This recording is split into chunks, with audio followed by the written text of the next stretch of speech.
Welcome to Subramani. I'm going to talk to you about the role of luck and risk. Imagine the bad luck of the students graduating with the virtual ceremonies. Chances are they may not get a job of their liking. Many big companies may not be recruiting, and the smaller companies would pay less. And in this uncertainty, where a lot of people have been laid out, I'm getting a feedback, at least from the mutual fund industry and the life insurance industry, saying, we are not sacking anybody. That itself is a great favor. So we are not recruiting anybody, right? So that is happening. So I do not know what will happen to all those MBA graduates, chartered accountants, everybody graduating into a recession. Definitely the pay scales will be lesser. The fact is jobs may not start at all. A lot of jobs have been lost, and the American estimates are very chilling. They're saying that about 30% of the jobs may not be replaced at all. Things might change. I mean, look at a relationship manager of a bank or of a mutual fund. Today is able to do more meetings online and doesn't have to be physically present in all those places. So will that replace the need for physical meeting? I doubt it, but yes, a combination of online meetings and physical meetings will definitely reduce the need for a number of people. More and more mutual fund applications are coming online, so the need for sending out the papers, I don't see very many IFAs using a paper application. Everything has gone online. So the need to physically move the paper, saying I'm just coming to give you the forms, and all those excuses have died, which means smaller fund houses with slightly weaker relationships might suffer more. But chances are many of those jobs which have been lost will never be replaced.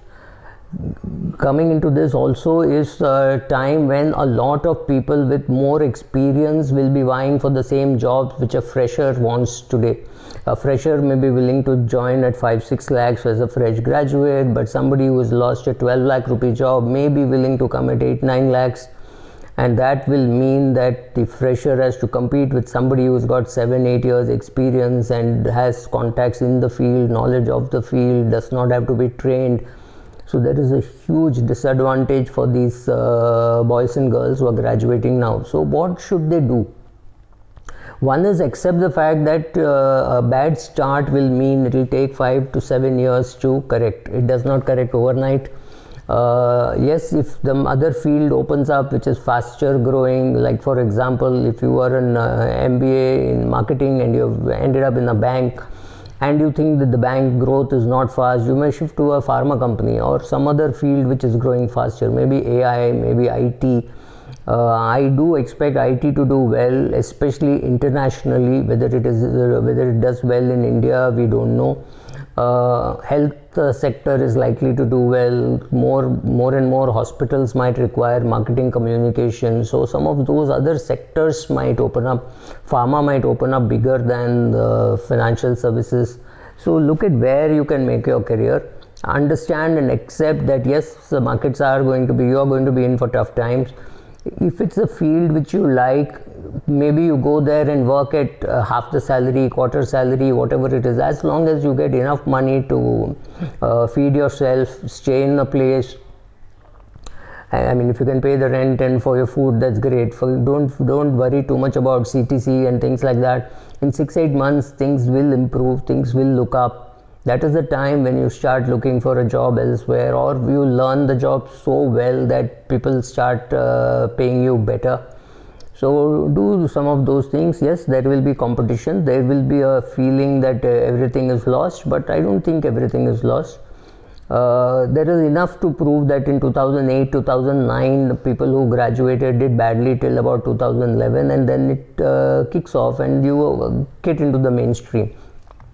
One huge advantage is your expectations are set very low. Now, if you had graduated last year on a high salary and you had that offer letter, but that offer letter was never fructified, they never came and took you, that would have been much worse. Today, I think when you are graduating in March 2021, your expectation can't be very high, right? And but just coming out of a recession, companies may not be too keen to recruit. Having said that, there are companies, I know there are companies which have gone and recruited, paid higher than what they would normally paid, and they are aggressively looking at doubling their business and things like that. So both kinds of people exist. Don't worry too much about a bad start. Yes, you will need to wait for some more time to get that success. If your family can afford that you wait, then you wait. Or my suggestion is, even if your family can afford it or can't afford it, take up a job which pays something, because keeping yourself active is more important.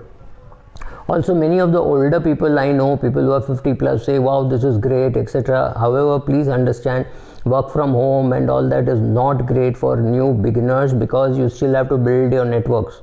For somebody like us who is old, it is easy to use our networks, because we are at a stage when we are using our networks. You are at a stage when you are building your networks. So fairly obvious, you go and please pay money to somebody and create a good LinkedIn profile. Don't look at mine and copy, it is horrible. I have just not done anything. But make sure you get a very good LinkedIn profile, make sure it is active, keep posting, know which are the keywords to be posted. If necessary, be active on Twitter if it is useful for whatever it is. For me, it is completely useless being on Twitter, but I'm there on Twitter, I'm there on Facebook. So use all those media, or use social media very nicely, very responsibly. Start writing articles about about your field, whatever, as you understand as a student, or start doing book reviews. For example, if you are in financial services, you can always pick up a lot of books, read them, do book reviews, right? So you can go to my blog, see the best books to read, and start doing that book review. And I promise to publish book reviews of books which I have written about. Nobody is too keen to do it. There are people who promise that I will do and then they don't deliver, right? So people are looking, then suddenly there will be visibility saying, who is this guy who has been featured, who has done this? So these kind of things will happen. Try talking to people, try talking to authors, try talking to bloggers, see what you can do, because you have time on your hand. So once you do all these things, and the COVID also, I mean the pandemic and the financial epidemic, when it disappears and they are looking for people, you will be the person whom they are looking at. I think it is worth taking a LinkedIn page or creating your LinkedIn page, maybe a premium page. I don't have a premium page, but for you it may make sense to do that. Be visible, attend meetings, attend webinars, ask questions, go on Quora, answer questions, do all those things, because being visible during these times is far more useful than sitting at home and doing nothing. Don't brood. And for parents whose children have just graduated, please put less pressure, because once the kids are 23, 24, they themselves know that they are not earning, they're already feeling guilty. So stop making them feel guilty, or rather making them feel more guilty. It's perfectly alright. 6 months delay is not because of any of their mistakes. So these things will happen. So reassure them that feeding them for 1 more year is not going to kill you. Right, so this is what the parent should be doing, this is what the kids should be doing. So that's it. There's nothing else you can do. Just sit back, enjoy your leisure, but read.